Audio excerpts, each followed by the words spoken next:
Hey, what's up, y'all? So this is part two of my whole story and my journey of my shamanic journey per se, about going through and healing myself, healing my mental illness, like I was talking about in the last video.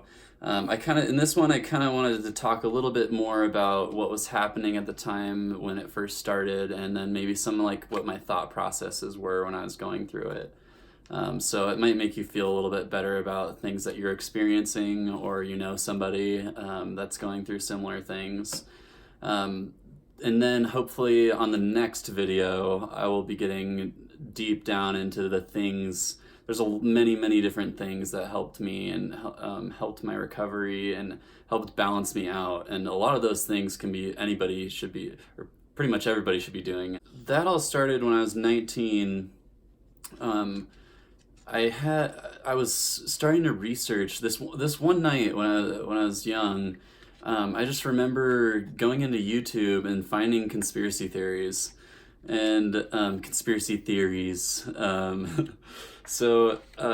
Yeah, I this one night I just like dove really deep and was watching videos, and it was probably for like the next week or two that I was just enthralled with YouTube, and I was like, oh my god, all this information is just give me all of it, you know. I'm a Taurus, so like one of the things that Taurus are supposed to be is like an empty bowl, and you could just want to fill like your head is an empty bowl, and you just want to fill it with knowledge, you know. And that's kind of what I was doing, but yeah. So finding out about all of this, all these conspiracy theories, like 9/11, come on, like if anybody's watched those videos, you can obviously see that Building 7, which didn't get hit by a plane, was a controlled demolition. Obviously, like you have to not be thinking logically at all to not think that's what's happening.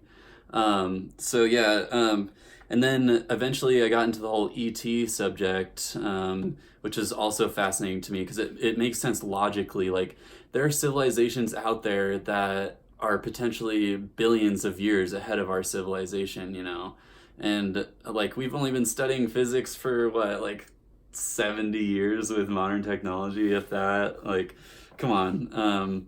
So once I kind of thought about that, I was like, all right, they're probably here, like observing us or something, because that's what I would do if I was like a super intelligent being that could travel faster than the speed of light. I would go like watch other planets grow and stuff, you know. When I was finding out about all this, it just made me start questioning everything, you know. And then later, like once my this mental illness episode happened, it was really hard to go through, and being on the receiving end of that was difficult, you know, because you get all of this information and you're blasted in the face with all this stuff saying that the world is not what it seems at all, and then here you go, like get shoved into a little box, you know, that people are telling you all these different things, and it's just this crazy situation, you know, because like your thought processes aren't fluid, and you don't really know what's happening in every single aspect of your life. It's just a really rocky road to be on, and that's why I'm here to help you guys, and hopefully if I can help just one person reach to to find their balance again, that would make me so happy, you know. Like it just feels so good to be me again, you know, and I want everybody else to experience that as well. Um, so yeah, so after all of that happened, let's let me explain some of my thought processes that were happening. So in the beginning, it was definitely, like I said in the previous video, like I was the center of everything, and the whole world revolved around me. And I'm not gonna be somebody who's gonna be like telling you, no, you're not experiencing anything, you know, it's all in your head, because it's not really, because we are powerful creators, you know, and we create the world around us to a certain extent. But when you're putting yourself at the center of that, everything can just get really confusing, and you start thinking that things are signs that aren't really signs, but some are. So I'm not going to tell you that you're not experiencing anything, because that's not what's happening. It's just kind of a confusing jumble right now, and you have to learn how to filter things out and listen to some things but not listen to others. Yeah, your mind is just so powerful. Back to the thought processes I was having. So before I went into the hospital and leading up to it, I was having like this overwhelming sense of emotion and like joy, because I thought I was like this one, like I thought I was God basically. So it was like, it was a very positive thing, which is, I was like on a high, if you ever have talked to anybody that's bipolar, they say they have highs and lows, and I was on an extreme high, and so I was all like happy, but I wasn't thinking clearly at all.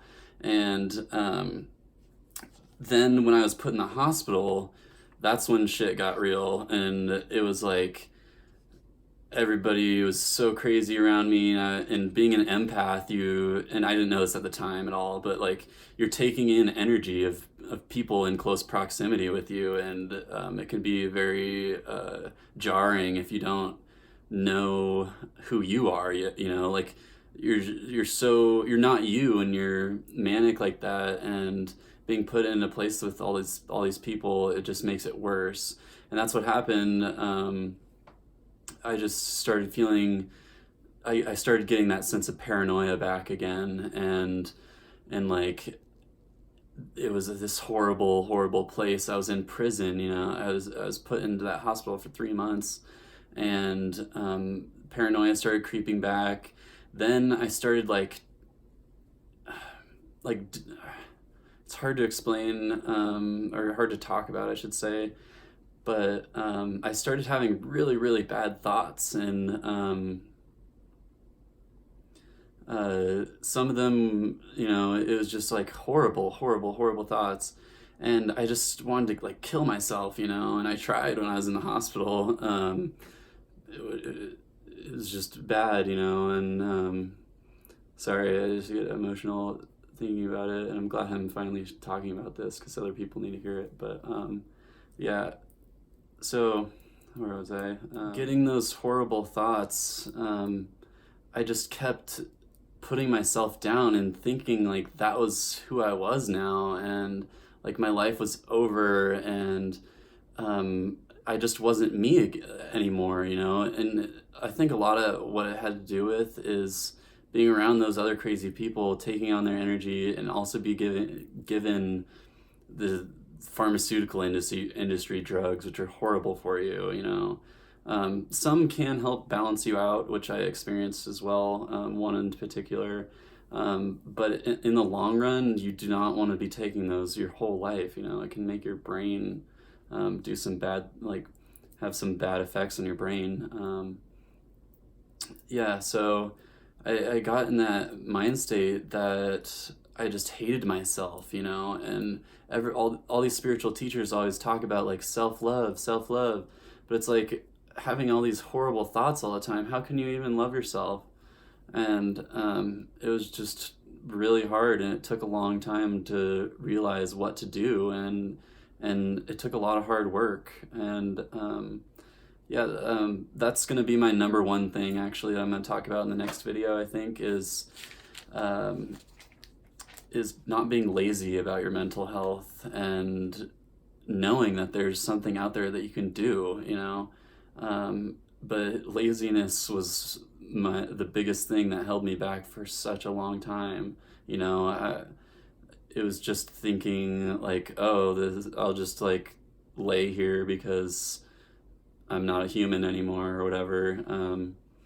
Yeah, that was the biggest thing that kept me in that mind state for so long. It's just being lazy about your mental health and trying to fix it. So yeah, thanks guys. Getting a little bit emotional, but it's something I need to share with everybody, and I'm sure like my intuition's telling me that there's a lot of people out there right now that need to listen to stuff like this. So yeah, give me a thumbs up. See you guys.